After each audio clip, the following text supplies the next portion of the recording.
Hey guys, so we have to look at a couple of other scenarios just to make sure that you're good to go. Some of you might have noted that I did the IXL from Algebra 2 to start with. I was hoping to get some use of a square root method, and this is the one you'll actually be working on, which is Algebra 1 BB15.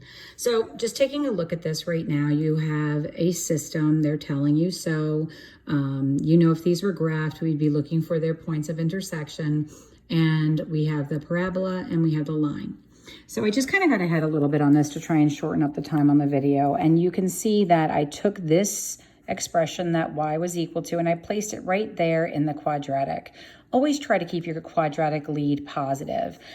Undo this whole side using additive inverse. And then you end up right here with this pretty little quadratic who looks to me like he can be factored fairly well. Some of you haven't factored in a while, so I'm going to talk through it just a little bit. Let's just think about the factors of 24 that would yield a sum of 14. Now remember, when this last term is positive, we're looking for a sum. So obviously 1 and 24 aren't going to be what I'm looking for here. 2 and 12, you know, that does give me a sum of 14. So I'm going to place my, it'll be negative, of course, -2 and my -12 here. So we set each one of these equal to 0 because of that zero product property. And you're going to have x is equal to 12, and here you're going to have x is equal to 2. And sometimes kids are done right there because they think, oh my God, I've been doing quadratics and I always stop when I got the two values of x. But try to keep in mind what we're doing. We're talking about a system. We're talking about a parabola and a line intersecting. So all you have just found right now are the x's of those points of intersection. So you found one at 2 and you found one at 12. Now, technically, you could use algebra and you could take this and you can substitute it right in here. You can do 41 times 2 minus 32 and get the output. And you can do the same thing with the 12. But we have technology for a reason. So let's use it. So I'm gonna just clear these guys out. I'm sorry about the last video. I think I pulled off of my view on my calculator a little bit, but this is a lot to manage all at once sometimes.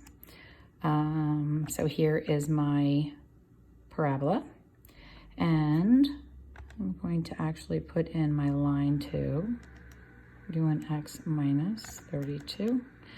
I'm going to go into ask mode if I'm not already there. I want to actually be pretty specific about this. And I'm going to put in a 2, and they're both popping out 50. So that means that they share the same point. The point 250 is in the parabola, and the point 250 is on the line, which means it's shared.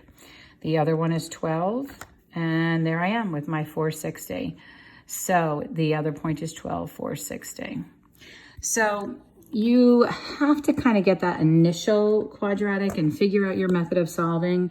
So I have 2. Let me just see if I can get this in right before I confuse anything. 250 is one of the points of intersection, and 1260, no, 460 is the other. Now, just before I press enter, you'll note that there is this radical form here, and it says to simplify all fractions and radicals. We have not done our radical unit yet.